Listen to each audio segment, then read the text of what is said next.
Este vídeo vai servir para eu vos mostrar como é que o processo de aprendizagem de uma tecnologia pode envolver não só a consulta da documentação dessa própria tecnologia, como é o caso do Express, mas a consulta de informações fora da documentação desta tecnologia. E nós no vídeo anterior estivemos aqui a verificar que de facto existe a possibilidade de nós criarmos aqui, com a utilização deste tipo de simbologia, podermos criar aqui a possibilidade de podermos, através desta simbologia, dizer ok, eu posso entrar aqui no ABCD, ou no ABBCD, ou no ABBBCD, etc., com esta rota que aqui está. E percebemos aqui que neste caso, isto surge num contexto específico que é no Route Paths. E a documentação aqui diz basicamente o seguinte, que os caracteres ponto de interrogação, o mais, o asterisco e aqui o agrupamento, são subsets de expressões regulares. O hífen e o ponto são interpretados literalmente como strings. Então, se nós colocarmos uma URL que tem um hífen ou que tem um ponto no meio, ele vai ser considerado exatamente como é isto. Não vai ser traduzido num caractere wildcard, basicamente. Bom, no entanto, há aqui um problema que é o seguinte. Ele tem aqui algumas informações a dizer que path to regex, etc., porque existe a possibilidade de usarmos expressões regulares, que é muito avançado, nós não vamos entrar por aí, mas não há aqui uma explicação cabal para o que é que significa cada um destes caracteres. No entanto, eu fiz uma pequena pesquisa e fui buscar aqui ao developermozilla.org, que é um site demasiado técnico sobre as questões da web, e eu encontrei aqui, relacionado com as paths, okay? Com as paths aqui do Express, okay? Express Tutorial Parte 4, Routes and Controllers, eu fui verificar aqui que, para além de todas estas informações relacionadas com como é que se constrói aqui uma rota, etc., tem aqui os HTTP verbs também, podemos usar o post, o get, o patch, o all, etc. Tem aqui as route paths. E ele diz-nos basicamente o seguinte, vamos tentar ver se existe aqui isto em português. Não existe, vamos tentar traduzir para português o que à partida vai dar sarilho.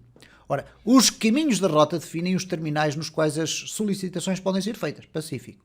Os exemplos que vimos até agora foram apenas strings e são usados exatamente como estão escritos, ok? Neste caso a barra, o about, o book, com o hífen ou com o ponto vai ser interpretado exatamente desta forma, aqui é pacífico. Ora, os caminhos de rota podem também ter padrões de string e é isso que nós estamos a falar, que é a utilização destes símbolos. Padrões de string usam uma forma de sintaxe de expressão regular, são as tais expressões regulares, para definir padrões de terminais que serão respondidos, ok? De terminais ou neste caso de pedidos, ok? A sintaxe está listada abaixo e observe que o hífen e o ponto, como está aqui descrito, são interpretados literalmente por caminhos baseados em strings. Então, se eu utilizar o hífen e utilizar o ponto, eu não estou a usar aqui nenhum wildcard. Então, repara, para que é que serve o ponto de interrogação? O ponto final, aqui ele fala o ponto final, deve ter 0 ou 1 do caractere anterior. Ora, não é um ponto final, como é óbvio, é o ponto de interrogação. Então, basicamente o que ele diz é o seguinte, temos aqui este exemplo. Ele deve ter 0 ou 1 do caractere anterior. Então, o caractere anterior, neste caso aqui, é o B. Então, significa que eu posso ter o ACD, por isso é que aparece aqui o ACD, ou posso ter o ABCD. Porquê? Porque tenho 0 ou 1. Vamos aqui testar muito rapidamente. E repara, nós temos aqui, por exemplo, X, AXCD. O que é que significa isto? Que eu posso ter o ACD ou o AXCD. Não posso ter o ADCD, por exemplo, ok? Então, se eu for aqui para verificar se o LOL, se nós alcançamos o LOL ou não, repara, eu aqui vou colocar ACD. Vai ser válido. Repara que aparece o LOL. Se eu colocar aqui um ACD, já não vai conseguir encontrar esta rota. Mas se eu colocar um AX, isto é, existe o X ou não existe, então nós vamos conseguir aqui apresentar. Se eu colocar 2X, já não vamos ter essa possibilidade. Ok? Repara, não foi possível. Porquê? Para que isto fosse possível, eu teria que ter aqui um X a seguir. Ok? Porque assim ele vai considerar que pode existir ou não o valor do X e, nesta circunstância, isto é válido, assim como isto também é válido. Ok? Vamos olhar ainda mais um bocadinho para o próximo ponto. Neste caso temos o sinal mais. Ora, este ponto final, não é o ponto final, mas é assim. Este sinal deve ter um ou mais caracteres anteriores ou grupo.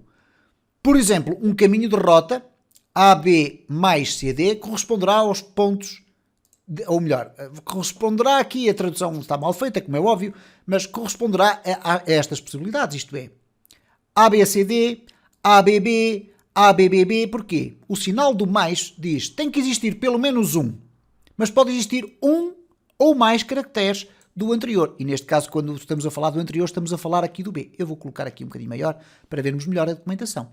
Então, significa que, se eu agora chegar aqui e colocar A, B mais CD, significa que eu já não vou poder entrar no ACD, ok?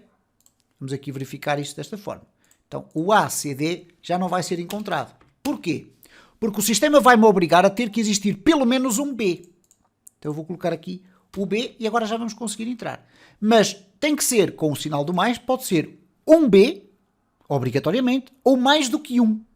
Então, eu vou colocar aqui quantos Bs eu quiser. Ok? E vou continuar a entrar. Se eu aqui pelo meio coloco um X, já vamos ter um problema. Ok? Porque já não faz o encontro com este match que aqui está. Como vês, a questão de perdermos 5 ou 10 minutos a estudar o que é que significa cada uma da utilização destes sinais pode fazer literalmente toda a diferença futuramente, quando tu pretendes desenvolver um determinado desafio e afinal de contas não perdeste o tempo suficiente para estudar aquilo que era importante. Repara aqui no caso do asterisco. O endpoint pode ser uma string arbitrária, onde o asterisco é um caractere wildcard, basicamente. Por exemplo, eu aqui nem sequer vale a pena olhar para os exemplos, vamos colocar aqui simplesmente isto. Olha, até vou simplificar isto, vou colocar aqui um A e um X. O que é que isto significa na prática? Que a minha rota, ou a rota que vai permitir executar este LOL, tem que começar por A e terminar num X. E pode ter qualquer coisa lá pelo meio. Então repara no seguinte, eu posso ter aqui, se eu tiver simplesmente o A, não vai funcionar. Se eu tiver o AX, vai funcionar. Ok? Eu vou tirar daqui o CD para não criar confusão. Repara. Vai funcionar. Porquê? Porque o asterisco diz, tem que começar por A, com qualquer coisa ou nada no meio, e tem que terminar em X. Ora, é isto que aconteceu aqui. Eu não coloquei lá nada. Se eu colocar aqui qualquer coisa pelo meio, vai continuar a funcionar também. E este mecanismo de estudo, eu quis aproveitar este vídeo para te mostrar a forma como eu estudo, no sentido de aprofundar mesmo o conhecimento. Obviamente que há informações que depois vais acabar por esquecer se não treinares, isso é óbvio, é o processo de aprendizagem a funcionar na sua metodologia mais tradicional, que é o facto de se tu aprendes mas não testas, vais esquecer. É quase uma regra básica que tens que entender. Ora, neste caso é importante nós perdermos algum tempo para estudar isto. Obviamente que não vais estudar tudo, porque ninguém sabe utilizar tudo de uma tecnologia, mas isto são aprendizagens fundamentais que te podem ajudar a resolver muitos problemas lá mais para a frente.